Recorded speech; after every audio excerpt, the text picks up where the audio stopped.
two easy topics today, I would say.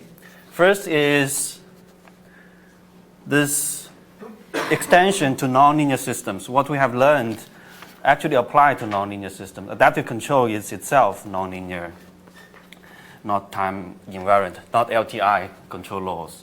So let's take a moment to go beyond what we have learned.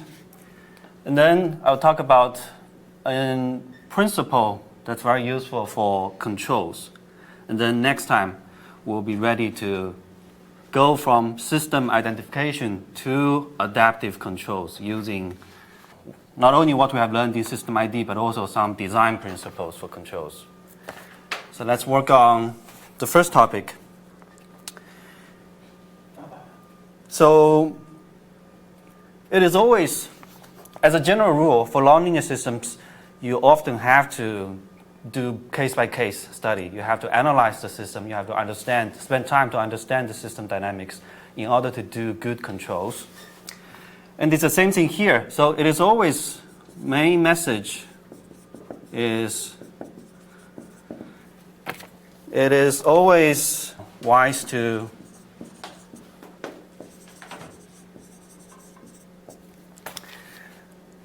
understand as much as possible the system dynamics, to use physical insight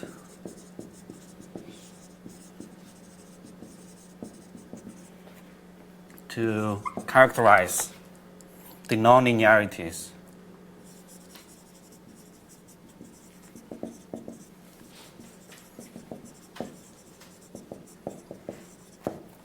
And to construct models.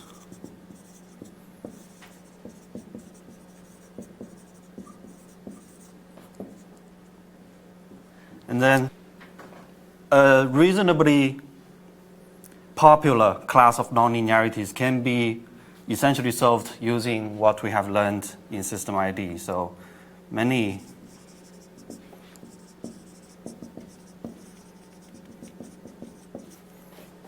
can be addressed with system ID. We're going to talk about two examples today. It is impossible to spend one lecture to cover everything about nonlinear systems. So we're going to use two examples to show the general principles and approaches.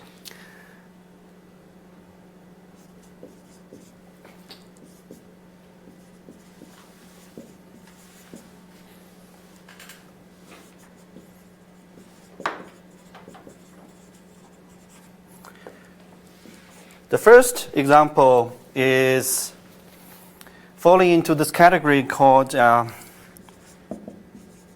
Wiener and Hammerstein models.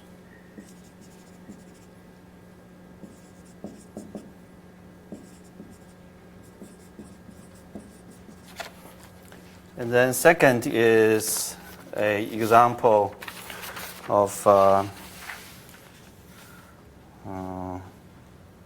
heat exchange.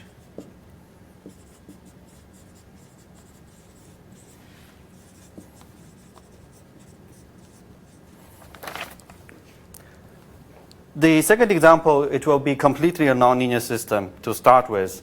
In the first example, it contains some linear portions and also some nonlinear elements inside.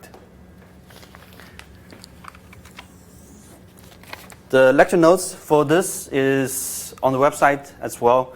It's at the end of the list on the main website page. So, talk about this one.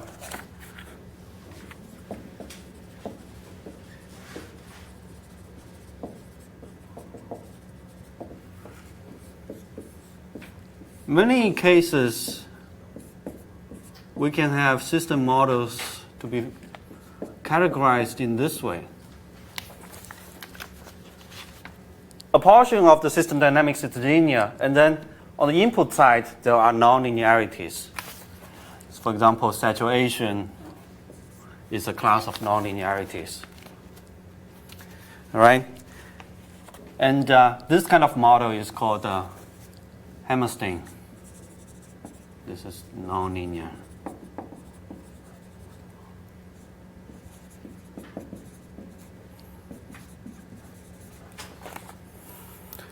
The linear systems can be categorized as B and A as usual.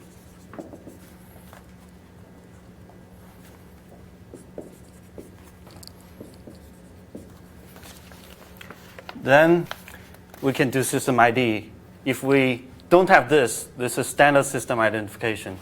If we have this, then this, if it's a static signal, static function, then we can approximate a general static function using some techniques, that is creating a linear function of the parameters inside. So what I mean specifically is this.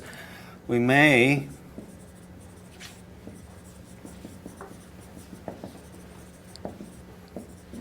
f with polynomial expansion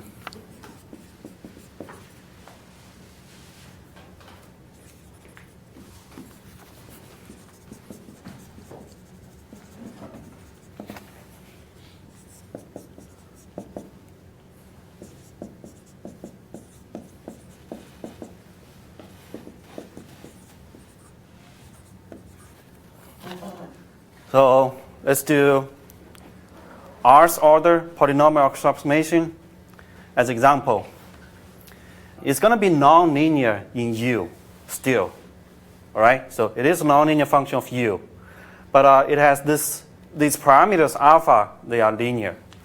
Alpha R. Then we can write out, let's say, this would be UF.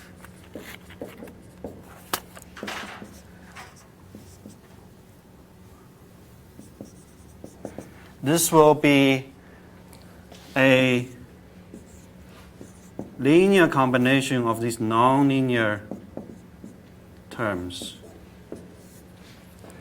UK square all the way to UKR. Coming out of this nonlinear block. Then accordingly, we can have YK be parameterized as a linear function of these parameters again. So let's say B A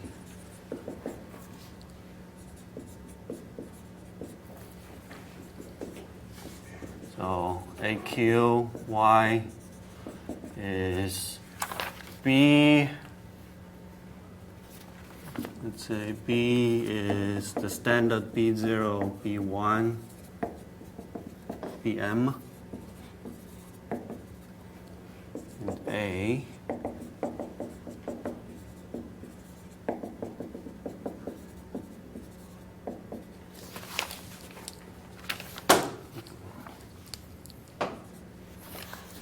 So B operating on UF is going to be B0 UFK.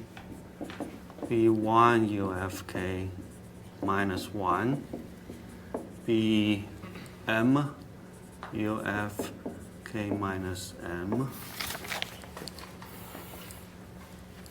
Then just plug in this formula into here to generate B0 alpha 1 UK, B1, B0 alpha 2 UK square. This is B0. So this is still expanding the first term. B0 alpha 3 UK to the power of 3. Then alpha R.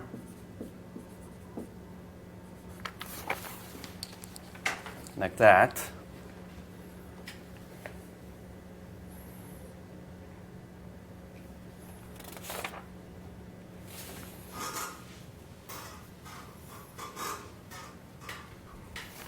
plus B1 alpha 1 UK minus 1 B1 alpha 2,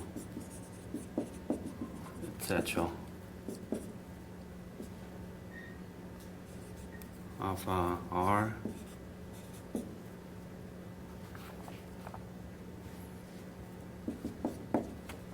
be a little careful. R and then continues.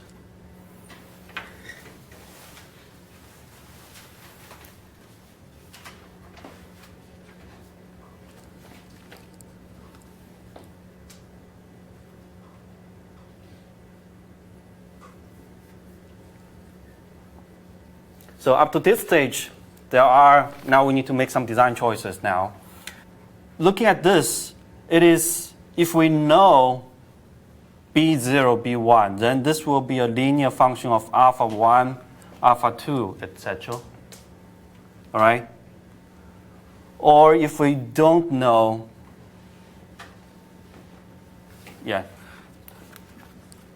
if we know B0, B1, etc., then we can express it as a linear function of alpha I. Then we can, and then the left side is standard, so we will be able to identify these alpha parameters. If BI and AI are known, then the above is linear, then yk from the above is linear with respect to alpha i's. Then we can write it in a regressive form to identify it. And on the other hand, if we know, so this is the central idea, look at this system dynamics and then see what you may be able to do based on the problem needs. If we know, on the other hand, if you know this part, then it's easy problem as well, right? You just do system ID based on these two data. If you don't know this part, and you know, let's say, this part is always easy. So this part, the A part is always easy. You can identify them. If you, let's say, play some trick and know what would be the possible way.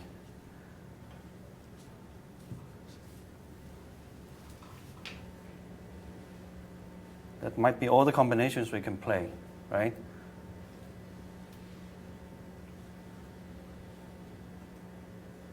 Let's try. Let's try if we can do, let's see if we can identify, can we do these combinations?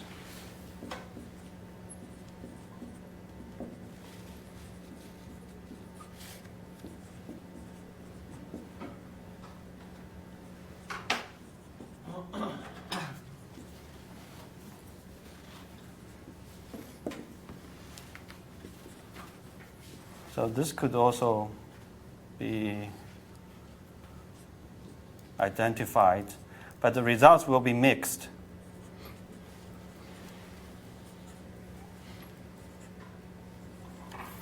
This is still a linear function if we combine these parameters together, right?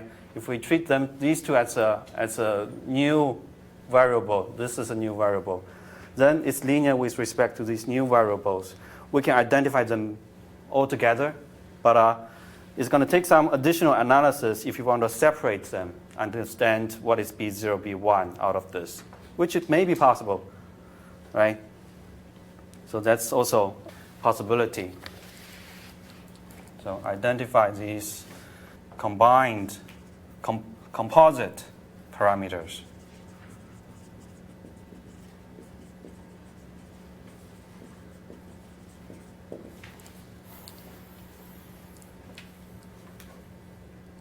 So these are all the possibilities. So as you can see, for the nonlinear systems, you have to spend some time and see the structure of the model.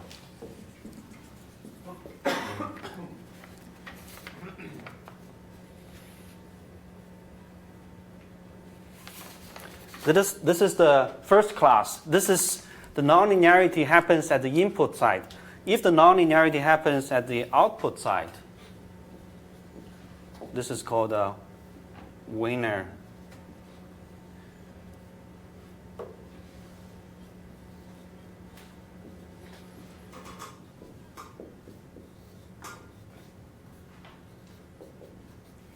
So if this is happening at the output side, then this is called the other class. And that the technique is exactly the same. You can do exactly the same thing.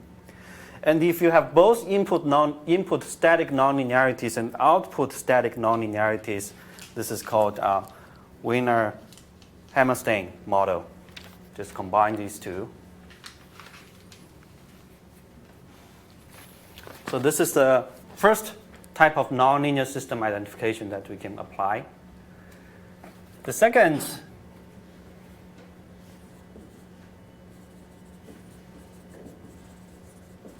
is on heat exchanger.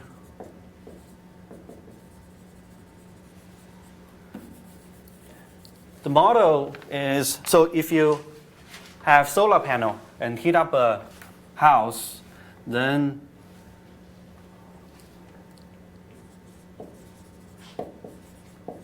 the dynamics looks like this.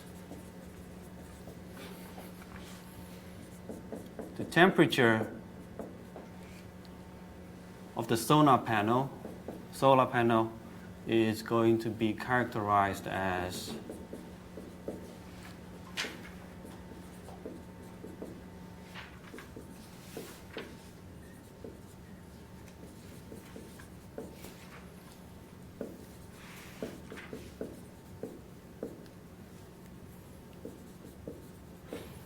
this.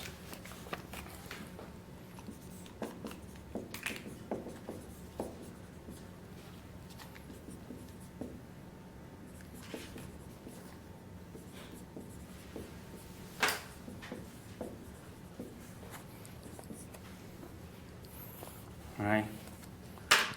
X is the T of solar panel.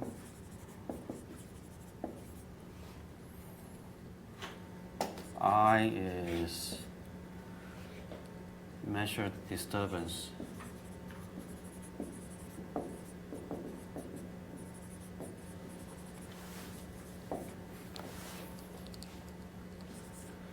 Y is the storage temperature.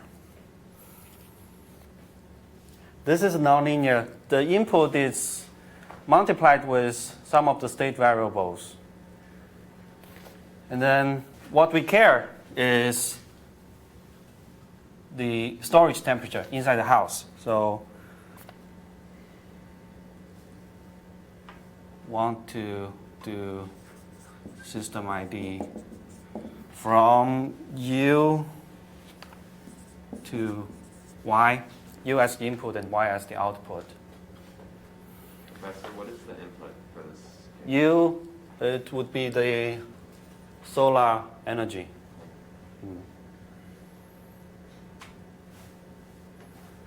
So let's take a look.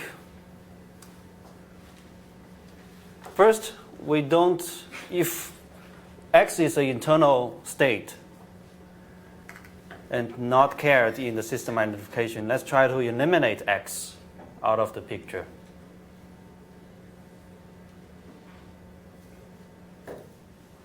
Okay? So we're going to need to figure out a way to solve X and then plug it inside here. Solve X as a function of U and I, and then plug it into the second picture, second equation. Let's spend some time and see how to do this model transformation.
All right, so let's take a look.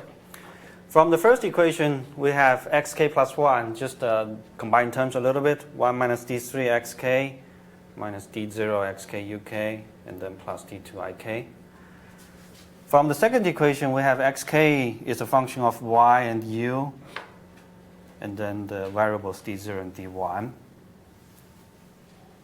So we will be able to obtain xk, put it in here, then on the right-hand side it becomes a gigantic function of y, u, I, and these variables d. So let's see how it will turn out. Becomes 1 minus d3 minus d0 uk times xk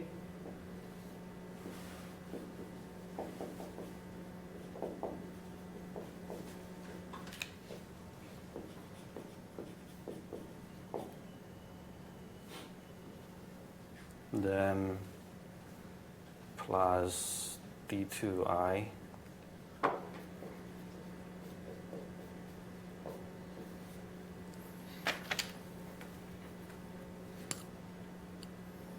then we can plug this inside this output equation and obtain, this is going to be a little bit long.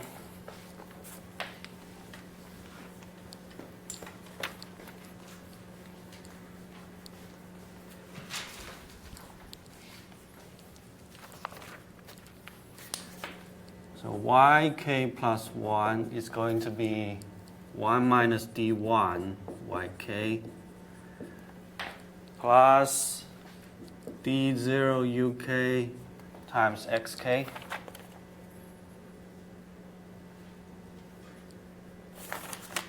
and xk is going to be 1 minus d3 minus d0 uk minus 1 times d0 uk minus 1 and then yk 1 minus d1 yk minus 1 and then plus d0 uk d2 ik minus 1. There's a shift of time index because this is uk times xk, and this is xk plus 1. Okay, so this in no way looks ordinary to what we have seen so far. However, if we simplify things a little bit, we can see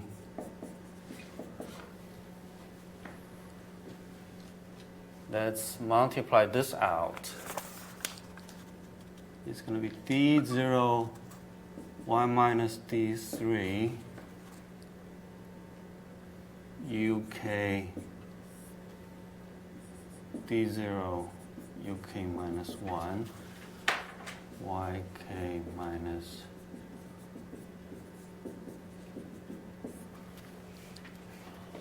then minus, so this is the second part, d0 k minus 1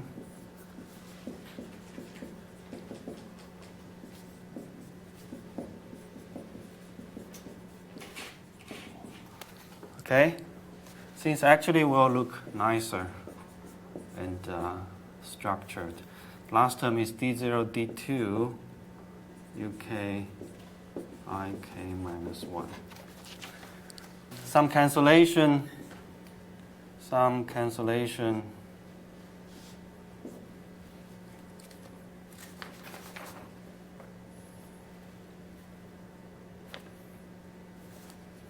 Then we are left with some combination of the data and then some combination of the parameters that we don't know.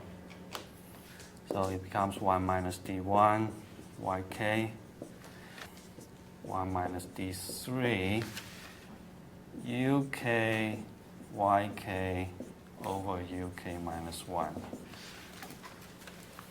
minus So multiply this with that. UK YK minus 1 UK minus 1. This is this part broken into two pieces. So the way that we're going is like this. Treat this as a new data measurement. Treat this as a new data measurement. And then treat this as the variables. All right? So we're going to call them, let's call them theta 1, theta 2, theta 3. I want to theta 3 to cover the negative part. Doesn't matter. So let's do this. And then this is our phi vector, phi 1, phi 2. And then I'm going to say this is negative phi 3. So that I can have this. Let's do this. Let's do plus, and then this is negative here. We call this phi 3. So this is the first two terms, and then the last term, the last two terms is going to be do the same thing. We're going to have d0 negative UK YK. That's it. Then plus d0 1 minus d1 UK YK plus minus 1.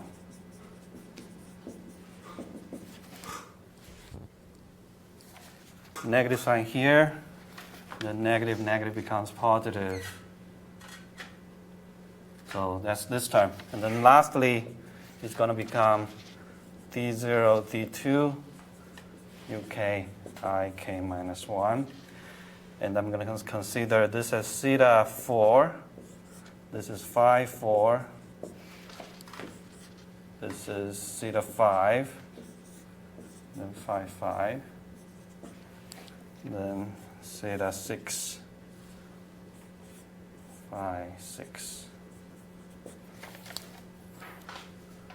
So we see the parameters we just reformulated. We just transfer the model into this way so that we can have the whole thing is going to become phi 1, phi 6, a new regressor vector times the theta parameters. So the key here is it is perfectly fine that these regressor elements are nonlinear with respect to the input and output. The key here is that what you want to identify or measure can be parameterized as a linear function. Your output can be parameterized as a linear function of these theta values. Okay, and it seems reasonable to do this, right? You can see theta 1 to theta 6, none of them are the same. They are combinations of each other. They are combinations of different terms.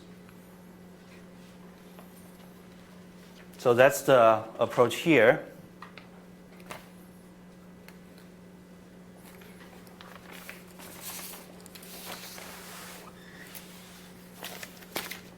So if you recognize the techniques over here, then when we move on to adaptive controls, you will get a really good foundation. Because in adaptive controls, it will be very usual that we'll be dealing with not the B and A's are unknown. B and A parameters are unknown. We'll be dealing with other scenarios where you can't have the clean picture as the system ID, recursive least square scenarios.